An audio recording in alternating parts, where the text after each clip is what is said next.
दोस्तों, आपका बहुत बहुत स्वागत है हमारे चैनल भगवत गीता ज्ञान में। आशा है आप सब लोग कुशल होंगे।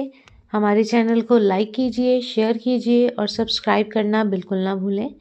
आज हम बात करेंगे एक कहानी के बारे में जो श्री कृष्ण जी और कुम्हार से संबंधित है। तो ये एक बहुत ही रोचक कहानी है।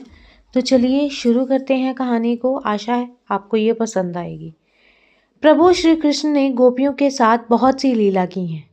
श्री कृष्ण गोपियों की मटकी फोड़ते और माखन चुराते और गोपियां श्री कृष्ण का उलाहना लेकर यशोदा मैया के पास जाती। ऐसा बहुत बार हुआ। एक बार की बात है कि यशोदा मैया प्रभु श्री कृष्ण के उलाहनों से तंग आ गई और छड़ी लेकर श्री कृष्ण की ओर दौड़ी।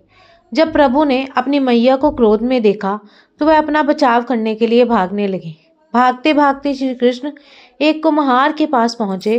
कुम्हार तो अपने मिट्टी के घड़े बनाने में व्यस्त था, लेकिन जैसे ही कुम्हार ने श्री कृष्ण को देखा तो वह बहुत प्रसन्न हुआ। कुम्हार जानता था कि श्री कृष्ण साक्षात परमेश्वर हैं। तब प्रभु ने कुम्हार से कहा कि कुम्हार जी, आज मेरी मैया मुझ पर बहुत क्रोधित है। मैया छड़ी लेकर मेरे पीछे आ रही हैं। भैया मुझे कहीं छुपा लो। तब कुम्हार ने श्री कृष्ण को एक बड़े से मटके के नीचे छिपा दिया। कुछ ही क्षणों में मैया यशोदा भी वहां आ गई और कुम्हार से पूछने लगी, क्यों रे कुम्हार, तूने मेरे कन्हैया को कहीं देखा है क्या? कुम्हार ने कह दिया, नहीं मैया, मैंने कन्हैया को नहीं देखा। श्री कृष्ण ये सब बातें बड़े से गड़े के नीचे छुपकर सुन रहे थे। मैया तो वहां से चली गई। अब प्रभु श्री कृष्ण कुम्हार से कहते हैं, कुम्हार जी, यदि मैया चली गई तो मुझे इस घड़े से बाहर निकालो। कुम्हार बोला, ऐसे नहीं प्रभु जी, पहले मुझे 84 लाख योनियों के बंधन से मुक्त करने का वचन दो।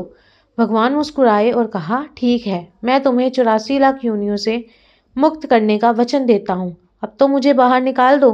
कुम्हार कहने लगा, मुझे अकेले नहीं प्रभु जी, मेरे परिवार के सभी लोगों को भी 84 लाख योनियों के बंधन से मुक्त करने का वचन दोगे तो मैं आपको इस घड़े से बाहर निकालूंगा। प्रभु जी कहते हैं, चलो ठीक है, उनको भी 84 लाख योनियों के बंधन से मुक्त होने का मैं वचन देता हूँ।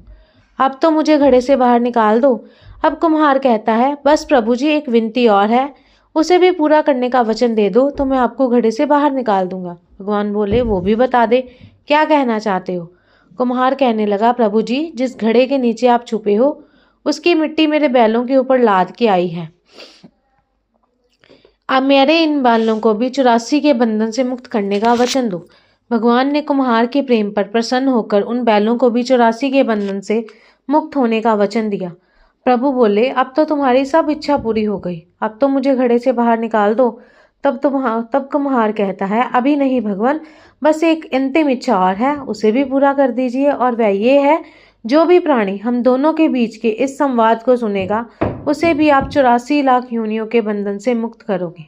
बस ये वचन दे दो तो मैं आपको इस घड़े से बाहर निकाल दूंगा। कुम्हार की प्रेम भरी बातों को सुनकर प्रभु श्री कृष्ण बहुत खुश हुए और कुम्हार की इस इच्छा को भी पूरा करने का वचन दिया। फिर कुम्हार ने बाल श्री कृष्ण को घड़े से बाहर निकाल दिया, उनके चरणों में साष्टांग प्रणाम किया, प्रभु जी के चरण धोए और चरणामृत लिया। अपनी पूरी झोंपड़ी में चरणामृत का छिड़काव किया और प्रभु जी के गले लगकर इतना रोए कि प्रभु में ही विलीन हो गए। जरा सोचे, जो बाल कृष्ण 7 कोस लंबे चौड़े गोवर्धन पर्वत को अपनी इकन्नी उंगली पर उठा सकते हैं तो क्या वह एक घड़ा नहीं उठा सकते थे? लेकिन बिना प्रेम रीचे नहीं नटवर नंद किशोर। कोई कितने भी यज्ञ करे, अनुष्ठान करे, कितने भी दान करे, चाहे कितनी भी भक्ति करे, लेकिन जब तक मन में प्राणी मात्र के लिए प्रेम नहीं होगा, प्रभु श्री कृष्ण मिल ही नहीं सकते। तो ये थी आज की कथा प्रभु श्री कृष्ण और कुम्हार के बारे में। आशा है आपको पसंद आई होगी। अगर आपको ये कहानी अच्छी लगी, हमारी जानकारी अच्छी लगी, तो हमारे चैनल को लाइक, शेयर और सब्सक्राइब ज़रूर कीजिए। जय श्री कृष्ण। धन्यवाद।